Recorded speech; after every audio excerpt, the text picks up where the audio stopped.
Hello there people, this is Brucey Be Cool or nintenbruce here, back again with of course another deck recipe for the Yu-Gi-Oh! September 2013 ban list format. And guys, I've been meaning to do this for a little while. This is my pure aliens deck. And for those of you that don't know about aliens, they do take a bit of getting used to, but they can catch almost any deck off guard. They've got a lot of counters to them. Once you're used to them, you can swarm the field as well. They have got so much going on. I will say one weakness is this particular sort of alien deck can be prone to OTKs, or even one-turn kills rather.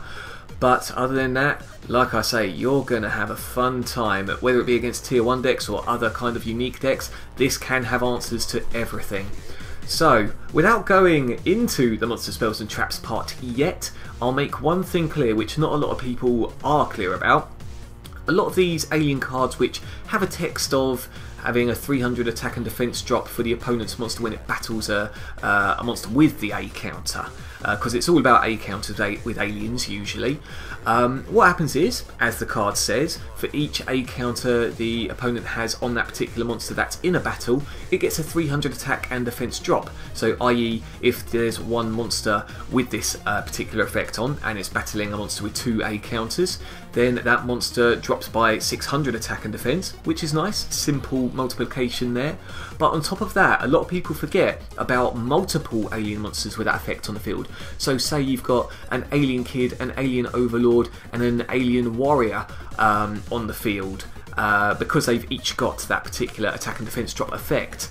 When an opponent's monster battles and that's got one A counter, it takes effect on all 3, so it trebles the attack and defense drop. So that monster with an that monster with the 1 A counter classes 900 attack or defense drop. Or if it's got 2 A counters, then that's an 1800 attack and defense drop for having 3 monsters with that effect on the field. Do remember that when trying to calculate going over an opponent's beefy monster rather, or trying to take off a certain amount of A counters and still being able to run over them. Whew, as you can tell, these aliens take a bit of getting used to, but trust me guys, it is well worth it. So now I will go into the monsters, then the spells and the trap speech, plus cover any combos in between. So starting off nice and easy, we have 3 alien Shocktroopers here. Vanilla monster, 1900 attack, nice little beat stick and a nice little lead if you're waiting for your opponent to do something first and you don't want to waste your effects or have an effect monster prone to something really. Yeah, I've definitely got no qualms in running 3. I think 2 or less is too little, so run 3 of those. We have 3 alien Ammonites. Love this card. It's all about bringing out that synchro monster Cosmic Fortress Gol'gar. For those of you that don't know the effect of alien Ammonite, you normal summon this, you can special summon a level 4 or lower alien monster from your graveyard to your side of the field, and yes, at the end of the turn that monster is destroyed, but you're going to sync up, simple as that. Cosmic Fortress Gol'gar is a 5-star. If you've got any other plans like for Armory Arm, then you could do that as well.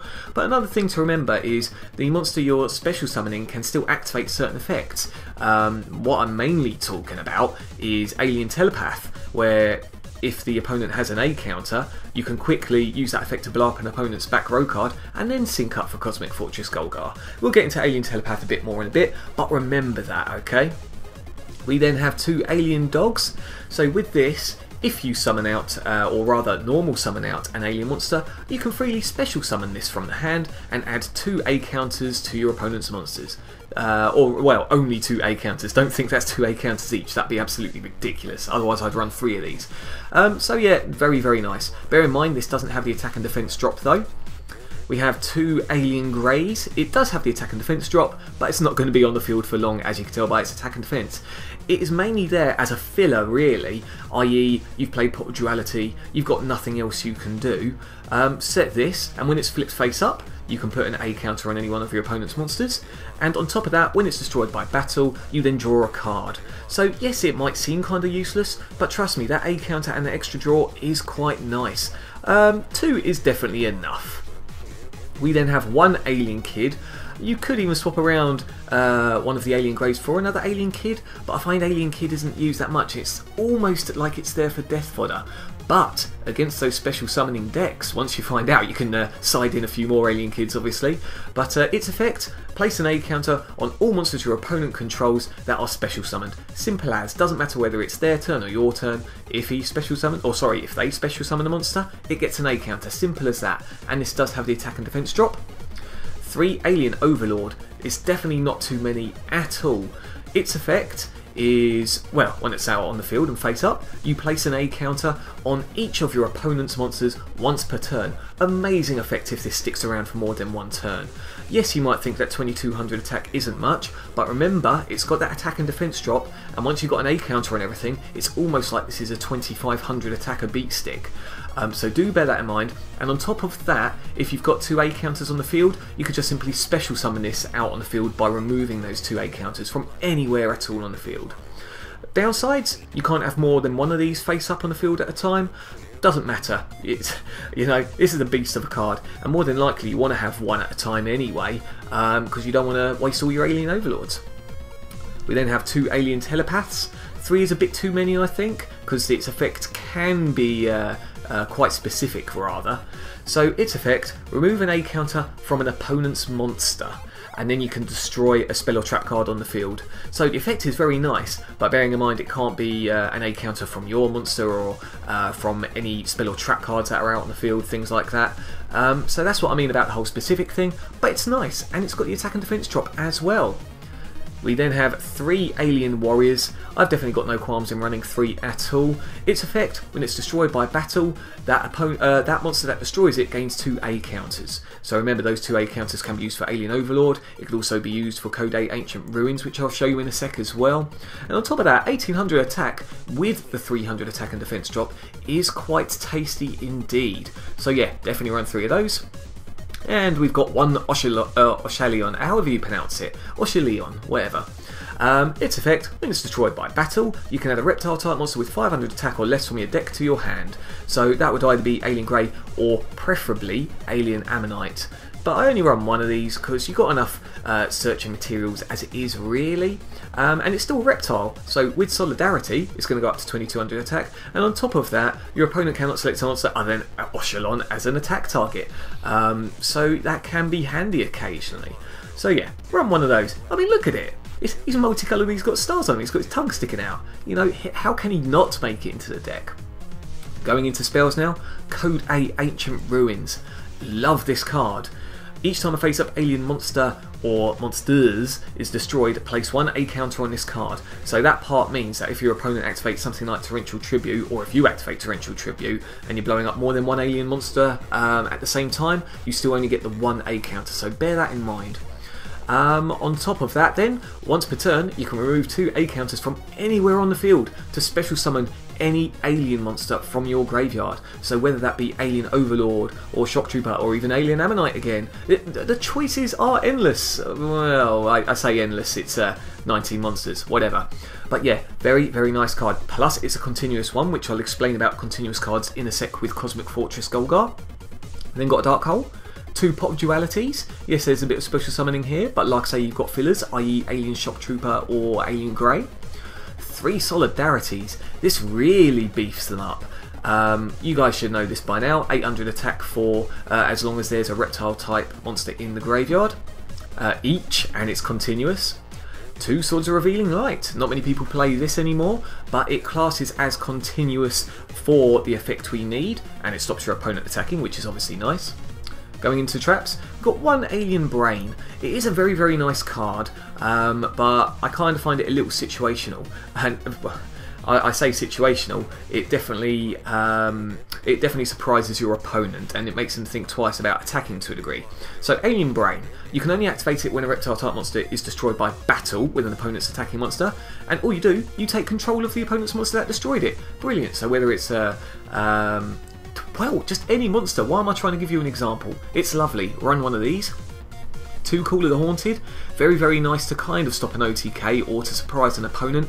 Plus it's a continuous card as well. 1 Compulse. 1 Mirror Force. 3 Offering to the Snake Deity. Oh, I love this card. This is very, very versatile, and think of it as an Icarus attack, but better. So its effect, target one face-up reptile type monster you control and 2 cards your opponent controls. If your opponent responds and negates this, you don't tribute your monster, which is nice. But if it goes through, then you destroy all 3 targets. Bearing in mind, because it says destroy, you could end up with Code A Ancient Ruins effect kicking off as well, getting an extra A counter. And this doesn't discriminate. It could be spell cards, trap cards, monsters, face down, face up. Absolutely love it. 3, I wouldn't run any less in all honesty. And then we've got 1 Torrential Tribute, because why not? Going into the extra deck, we've got an Armory Arm, Ally of Justice Catastor, Armades or Ammonite, Keeper of Illusions, 3 Cosmic Fortress Gol'gar. I will just say, notice the abundance of 5 stars, it's all because of Alien Ammonite. So then, the big beastie himself, Cosmic Fortress Gol'gar. As you can see straight away, for a 5-star especially, 2600 attack is ridiculous, absolutely ridiculous. But on top of that, its effect is brilliant. So, you get 2 effects. One effect, you can send all face-up spell or trap cards, spell and trap cards rather, to the respective owner's hands and distribute A counters for the amount that you sent. So say if you've got your Code A Ancient Ruins, your Solidarities, or your opponent's field spell cards, i.e. that dragon one, whatever it is, I forgot, the Ravine, and other things, then yeah, that's all the A counters for all of those. On top of that, you then get the second effect of removing 2 A counters from anywhere on the field and blowing up any card on the field. Absolutely amazing effect. Now on top of this, there's a little combo with Code A Ancient Ruins as well, where obviously you can only use Code A Ancient Ruins effect once per turn. Well, if you've sent this back to the hand and then replay it, or replay 2 of them especially, then get another Alien Ammonite out, get another level 4 alien monster out, and repeat the process. Oh, it's brilliant. You can actually get 3 Cosmic Fortress Gol'gars out pretty easily, plus another level 5-star if you really wanted to. Yeah, Cosmic Fortress Gol'gar. I don't want to use the word overpowered because it's only available for alien decks. Oh, but guys, your opponent is going to be worrying once you have 3 of these out. Even just 1 of them is a pain in the arse. And remember as well, Solidarity. Now, on top of that, I'd say, even though this is an alien, it doesn't have that 300 attack or defense boost to it.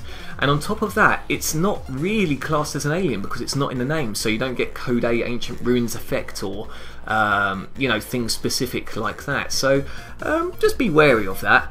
But to be honest with you, once you've got this out on the field, your opponent is going to be in a world of pain. So, definitely 3 of these.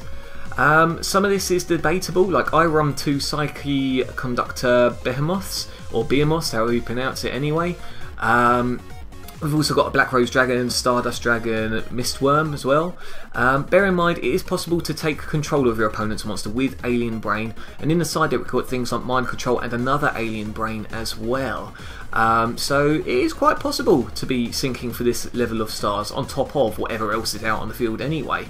But do remember with them, it does ruin Solidarity if it hits the grave. That's why I love Psyche Conductor Behemoth, because if it attacks you can banish it, which is, you know, brilliant.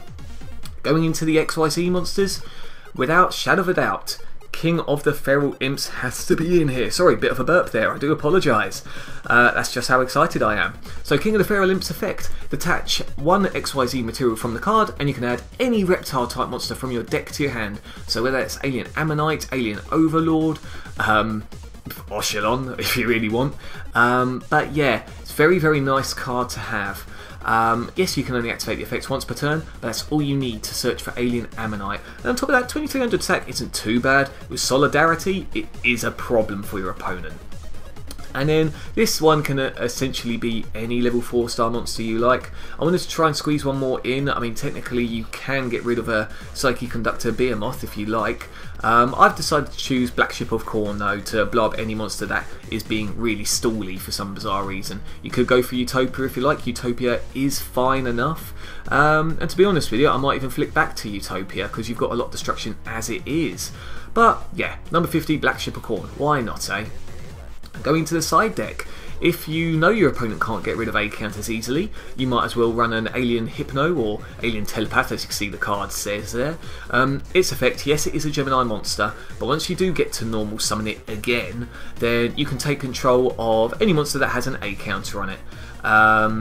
Yeah, just simple as that. And once per turn, an A counter is removed. And once it's gone down to 0 A counters, you just blow it up, which, you know, it's no skin off your nose, is it? And it's got the... oh no, it doesn't, sorry, I've jumped the gun there. It doesn't have the A counter effect with the whole surrender attack and defense drop, so be careful there. To alien kids, you can justify this by A, the amount of special summoning that's going on, and B, if your opponent is running something like Goes and Match, which I'm seeing quite often. End of the day, Alien Kid is a light, Alien Ammonite is a light, Cosmic Fortress Gol'gar is a light. You can see where I'm leading with this. We then got one Rescue Rabbit, so if you know your opponent isn't running Veilers, because this would be deadly to have in your graveyard, i.e. that's a lot of your Solidarities effects out the window, this is brilliant of bringing out 2 Alien Shocktroopers. So its effect, remove it from play, and you bring out 2 level 4 or lower normal monsters with the same name from the deck. Destroy them at the end of the turn, whatever, you're just going to exceed summon it into King of the Feral Imps. Then got a Mind Control, 2 Swords of Concealing Light. So if your opponent's got some problematic face-up cards, why not set them face down? I mean, they can't change the position, which is quite nice as well. Yes, it's destroyed at the second standby phase, which is a smaller amount of time than Swords of Revealing Light, but remember, it is a continuous card. Send it back to your hand, and that's something I didn't cover, was it? You can send Swords of Revealing Light back to your hand and keep on playing it as well. It's amazing how trolly this deck can be. Moving to traps, an extra Alien Brain, Bottomless Trap Hole, extra Mirror Force, 2 Royal Decrees. You can run 3 if you wanted to. I used to run 3, but to be honest with you, with offering to the Snake Deity blowing up anything on the field, Royal Decree, I could justify just having 2. 1 is way too minimal, so yeah, run 2 at least. And this is a card I've grown fond of as well. Vanity's Emptiness, especially with the whole continuous thing going on. So the ideal scenario is you've got Cosmic Fortress Gol'gar already out, your opponent tries to special summon an E-Dragon or just anything, then whatever. You play Vanity's Emptiness, no one can special summon out, but what's that? When it gets to your turn, you can send it back to your hand and then you can special summon out? Yeah, sure, why not? I like that. So this is very, very horrible against a lot of special summoning decks out there, which is almost anything. But this is why it's in the side deck, because there are some people which can get around it. Yeah, study your opponent and see whether you can play these or not. This would be very, very handy to run indeed. And then you might be able to side out things like Compulsory Evacuation Device, the Alien Brain, maybe Mirror Force to a degree. To be honest with you, as long as you're keeping the 3 offerings to the Snake Deities in, it's fine. And as long as you know your opponent doesn't run Stardust, then fine as well. So, that is the Pure Aliens deck. Can't remember if I've covered it off already. I think I have. Its only real downfall, this particular breed, is that it can be prone to OTKs or one-turn kills. But yeah, this is super fun. It's taken many a deck down, which is nice. And you know what? Give it a chance, guys. It does take a little while to get into because of all these random effects. And yes, you can almost end up running out of time, as I almost did, summoning out 3 Cosmic Fortress Gol'gars in one video. But you can just see the power of it, you know, it can restrict your opponent and answer a lot of plays. One thing I'll say, for those of you that don't usually do it, remember to save offering to the Snake Deity for when your opponent has used up most of their resources or is about to blow it up and has used extra cards. Yeah, guys, give it a bash. And as always, pop your thoughts and comments in the section below. Let me know what you think of it. I absolutely love thoughts, especially on weird decks like Aliens. And Aliens, you know what? There's not enough of them. There isn't enough of them. So yeah, until next time, guys, you take care, and I will see you again soon.